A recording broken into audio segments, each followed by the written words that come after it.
My name is Malin Hernandez Verdesia, and I'm gonna keep talking about A Stolen Life in this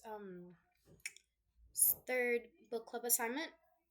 And I am a little bit under the weather, so I might be coughing a little bit. So I'm sorry about that. But in this section, JC continues her story during the period where she is still living in captivity, and then she is now preparing for the birth of her second child. So um, these chapters are extremely important because they show how her life really evolves over time, inside captivity.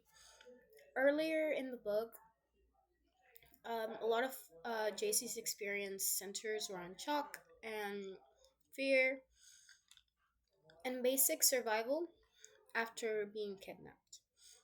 However, as the years pass, her situation becomes more and more complicated. She is not only surviving anymore, she is now raising children, she is navigating relationships with her captors, and she is trying to create meaning in a life where that was completely taken away from her.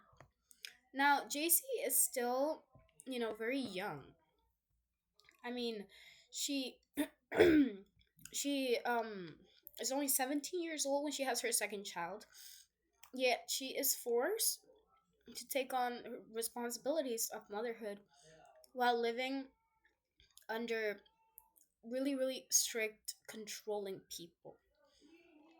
And she must constantly think about safety and the emotional well being of her daughters, even though she has like almost no control over the environment that's around them. What stands out to me the most in these chapters is her resilience. Despite the trauma and the isolation, she works incredibly hard to create at least some sense of normal life for her children. Another important theme in this section is really how complicated victimization can be. JC is clearly a victim of kidnapping and abuse, but at the same time, she must live her everyday life interacting with people responsible for that harm. Over time, she develops coping strategies, that help her survive emotionally and mentally. And these chapters show how survival in long term captivity really involves adapting to extremely abnormal and difficult situations. So the birth of her second baby. At the beginning of this section, JC talks a lot about how she found out that she was pregnant with her second child, and she realizes this, and she feels extremely nervous and very, very anxious to tell Philip because she's not sure how he's gonna react. I mean, he could freak out, he could be happy, but he could also freak out. And she said before that if she feels like she's doing anything wrong, we really won't know how he is gonna react to something like that. So, you know, his reactions can really determine whether a situation becomes either calm or dangerous. When she finally tells him about the pregnancy, his reaction surprises her quite a lot. I mean, instead of getting angry or upset, he seems actually very excited about the idea that the baby might be another girl. Phillips begins talking about religion more during this time. He speaks a lot about the Bible and says that God must want him to have daughters. And these comments are disturbing to me because they show how he's trying to justify his behavior and the situation using religion. Now, I'd say that his behavior during this period also becomes really unstable. JC notices that sometimes he uses a lot of drugs, and obviously, this affects his moods, his actions, and when he's using the drugs, obviously his behavior can become more unpredictable. Um, and he was just talking a lot more and more religious ideas or these strained beliefs about destiny and purpose. And when JC does eventually go into labor with her second baby, it happens during it's the morning after um him and Nancy do one of their runs, and she goes up, takes her daughter, goes to the room where they are sleeping in, and then he tells Philip that she is pregnant. Despite him being asleep, and she was very, very afraid of waking him up and disturbing him. But you know, obviously, the first birth she experienced had been extremely long and painful. Painful, so she fears that the same thing will happen again. Fortunately, the second birth turns out to be much faster than the first one, even though there is still no doctor or a medical professional present. The delivery happens more quickly. After the baby is born, JC feels a lot of relief that the child is healthy, but at the same time, she immediately realizes that life now will be even more demanding because she must take care of two children instead of one. So now, after the birth of her second child, GC's daily life becomes more exhausting. She's responsible for caring for a newborn while also taking care of her older daughter, and she's still very young. So, one of the biggest challenges that she faces is breastfeeding both of them. She kind of wishes that she didn't have to breastfeed her older daughter anymore because it gets kind of hectic and annoying having to breastfeed both children. Obviously, very exhausting all by herself. So, you know, she comes to Philip with these thoughts and how she wishes that she didn't have to breastfeed one of the girls anymore. But he insists that she continue breastfeeding because it was the best for the kids. And he would show her data and facts about how breastfeeding the kids is the best. So she really didn't have much of a choice. It shows again how little control JC has over her decisions and about her own body and parenting. Obviously, she feels very, very exhausted physically, mentally, emotionally, all the time. There are a lot of moments when she barely has time to rest, and despite this, she keeps pushing forward because she knows that her daughters depend entirely on her. Now, even though their environment is extremely limited, the girls can only go outside to play while JC stays inside. you know, JC tries to create a sense of childhood for her daughters. She plays a lot of games with them. She talks to them constantly, and she teaches them words and ideas about the world. And obviously, the girls are not allowed to attend school or interact with other children. JC takes on the role of both mother and teacher, but which is very hard for her considering that she only finished fifth grade. After that, she did not go to school since Philip and Nancy kidnapped her. But eventually, Philip builds a fence around the backyard area. And this becomes very a big significant change because it really allows JC and the girls to spend more time outside.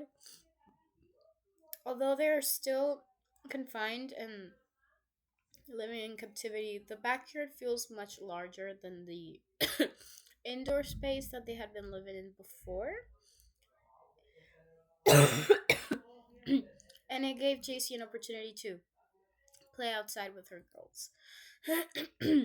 Now, JC tries to use the space to give her daughters opportunities to explore and play. They run around, um, interact with the animals, and spend time together. Kind of was like a small family, even though they were not really family. And even though that the space is limited, these moments really become some of the happiest times that they experience. Now, as time passes, Nancy does begin to occasionally take JC and the girls on short outings outside the property, and these trips are rare and usually very carefully controlled. But they give JC brief moments of seeing the outside world once again. Now during these outings, JC has to act as though everything is normal. She cannot reveal that she is being held captive because she fears what Philip might do if she tried to escape or ask for help. And these moments are emotionally complicated because, on one hand, she experiences excitement and curiosity about the outside world, but on the other hand, she feels intense frustration because she knows that she cannot truly leave. The outings also show how strange the situation had become, and to people who might see them in public, they could appear to be a normal family, while in reality, JC is still living under control and she cannot make her own choices. Now, like I said before, Philip's behavior and drug use just keeps kind of getting worse throughout the chapters. And he has increasingly strange behavior because um when he's under the influence he becomes aggressive and he doesn't really listen to anything that JC has to say. In one instance, she mentions having a new kitten show up in the backyard, and as they were kind of training him to be around, he would really get upset with the sounds that the kitten was making, and he would throw the bucket full of like pee and the poo that he would use to go to the toilet, just throw it at the kitten, and she would be screaming at him to stop, and he just wouldn't listen. So she had to wait for him to come off the high and come off the drugs before explaining to him how that's wrong and he cannot be doing that. And then he would apologize and later be okay. I can't do that. I cannot believe I did that, and so on. So his behavior just keeps getting more and more aggressive as this move on, and he sometimes becomes very obsessive about religion, and he talks very frequently about the Bible. Even in one of the specific outings when they went to the beach, he would just lay down on the sand and read about the Bible. And he begins sharing different interpretations of religious ideas. He claims that his actions are somehow a part of a larger plan, And these moments really highlight how unstable and manipulative his thinking can be. For JC, his behavior creates like a very unpredictable environment because she never knows what mood Philip might be in, or what beliefs he might start talking about. So, like I said, animals in the backyard become very important to JC emotionally because she develops very strong connections with several cats, specifically Lucky and Tucker, and specifically Tucker because um she found him and helped take care of him when nobody else did. So she felt specifically attached to this kitten, and it truly she claimed that it truly felt like it was her own. Now, as we know from previous chapters, caring for animals is something that gives JC a big sense of responsibility, companionship, and in a life where she has very little control, these small connections really become incredibly meaningful to her. So when some dogs from a neighborhood yard eventually break through a hole in the fence and kills both cats, JC is absolutely devastated. She cries for days after the incident. The loss feels extremely painful because the animals had become a source of comfort during the captivity, and that just broke her heart. I mean, she cried for days afterwards, and it was just incredibly terrible for JC. Um, Now, another major part of these chapters involves when JC is beginning to write journal entries. And this writing for her becomes like a way where she could let out all her emotions and just really write down all her thoughts without Philip finding out about them. And of course, Philip does not approve of her expressing herself freely, so she has to be careful about what she writes and how she writes it. Many of her journal entries focuses on memories of her mother and her childhood before she was kidnapped. These memories are very vivid for her, and they often bring strong emotions. She writes about the first day that she started at school and how nervous she was about making friends. And she talked about how she wondered why she couldn't just go up to somebody and talk and make a friend because she absolutely hated being alone. Until eventually, a young girl approached her and they became friends very quickly. And that girl introduced her to her friend, which later became her best friend while she was attending that school. And then she also writes about memories from her home, including her mother, such as playing hide and seek with a friend while her mom was in the shower. Now, JC had told her mom that when she finished showering, she should come and find them because they were hiding. At the time, it seemed like a normal childhood moment. But years later, it becomes a powerful memory representing the normal life that she once had.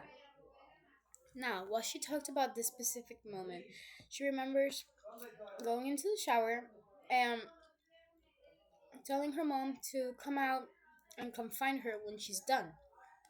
But she says her mother hadn't heard her when she was in the shower, and she didn't realize it at the moment, so they went to hide.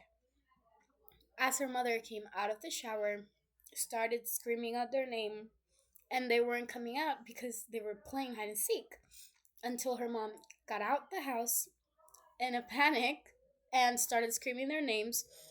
And JC came up running to her And she remembers how her mom hugged her so tight she felt like she would never let go. And she was very confused at the moment and started crying because she didn't know that her mother hadn't hurt her. And later, as she reflects on that specific moment, she realizes that at the moment she didn't know how her mother felt, but now that she has her own two kids, she realizes everything that her mother was feeling at the moment. Now, um, later in the story, when JC is finally rescued, there is a small moment involving the kittens that stands out emotionally because while everything else is happening with the police investigation and her return to freedom, one of the officers takes care of the kittens that have been in the backyard. And this small act of kindness means a lot to JC because those animals had been such an important part of her life during captivity. And knowing that someone cared enough to make sure that they were safe shows big moment of compassion during such an overwhelming time. Now, um, one other thing that I remember from the chapters was her talking about Philip coming up to her and asking her if maybe the girls and her could start referring to Nancy as mom. And this part of the book had me very irritated because uh, those are her kids. He abused her sexually, he raped her, and that's the reason she had these kids. And somehow, both him and Nancy have the audacity to ask her such a stupid thing. And the reason why he asked was because Nancy apparently has had fertility issues in the past because of some conditions that she had, and she cannot maintain a pregnancy. And seeing how the girls were being towards JC made her feel left out and jealous, which to me is so incredibly messed up. The fact that they were so selfish to go out and get this girl, this innocent girl at 11 years old, kidnap her, keep her hostage for so many years, sexually assault her, make her have kids at such a young age, and then feel left out when the kids want to be around their mother is so messed up, in my opinion. And that part was really annoying to see because obviously she didn't have a choice. She couldn't say no. She had no choice but to start calling her mom.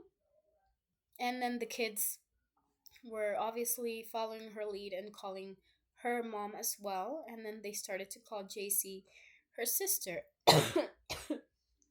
And she picked the name Alyssa for herself so that her own kids could call her Sissy or Lissa, which was also very messed up. Just for Nancy, a kidnapper, to feel more comfortable is that part is just very annoying to read. But of course, um, from a victimology perspective, these chapters really highlight how victimization can affect every aspect of a person's life for many, many years. JC's experience really shows that the harm of kidnapping does not end after the initial crime. Instead, it continues to shape the victim's identities, relationships, and opportunities. Her story also raises like a lot of questions about systemic failures. JC was missing for many years, yet the systems designed to find missing children were not able to locate her during that time. I mean, there were even moments when she was outside interacting with people, but no one recognized the warning signs. And a good example of how JC felt herself knowing that the system failed her was a dream that she had during this time in her captivity, where she was sitting at a table across from Nancy, and Philip was, I think, behind or beside her at another table. And she remembers Philip asking them so many questions, and she did not want to answer. She sat up and started calling for the cops that were supposed to be outside of the door during that time to protect her. Yet when she walked out the door, the officer was outside talking to another officer and then turned to her and said, "Oh, I'm sorry, I have to get dressed first." And then that's when the dream ended. And to her, it was just realizing that the people that were supposed to protect me did not protect me, despite um Philip already having previous offenses about rape and having a parole officer that would come by the house unexpectedly, and the parole officers just deciding to ignore the whole backyard was so incredibly frustrating to just read about and hear it. But it just imagine living through that would be so just upsetting, knowing that they were right there, yet they couldn't bother to go all the way, check all around the property, and find her. And they had so many opportunities to do this as well, but the warning signs were just blatantly ignored. This story just connects strongly to themes discussed in victimology, including trauma, resilience, victims' rights, and justice reform. JC's story really shows how trauma can shape a person's sense of safety and identity. At the same time, it demonstrates incredible resilience. I mean, despite everything that she has experienced so far, JC continued to care for her daughters. She continued to build moments of happiness and maintain hope for the future. And reading these chapters really made me think about how easily victims can be overlooked in society. I mean, JC was missing for many, many years, yet she was still living in a community where people passed by and never realized what was happening. Her story really made me feel both sadness and admiration for her. I mean, it is heartbreaking to think about how so much of her life was taken away, but it's also inspiring to see the strength that she showed while raising her children in such difficult circumstances. I think overall, these chapters were really highlighting both the brutality of the long term victimization and the resilience that survivors can demonstrate.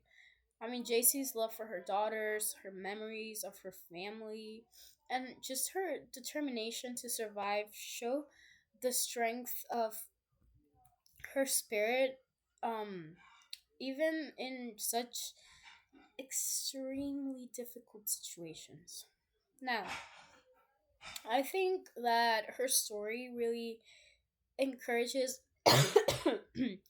readers to think more deeply about what justice should mean, because justice should not only involve punishing offenders but also just improving the systems that protect victims and just recognize warning signs much earlier. And although JC has claimed to forgiven her captor, specifically Philip, She does claim feeling very free in a way that she doesn't feel like she has to protect him anymore. And that's just heartbreaking how instead of those who were in place to protect her were protecting her, she was actually protecting her offender this whole time. And that was also very deeply upsetting and frustrating.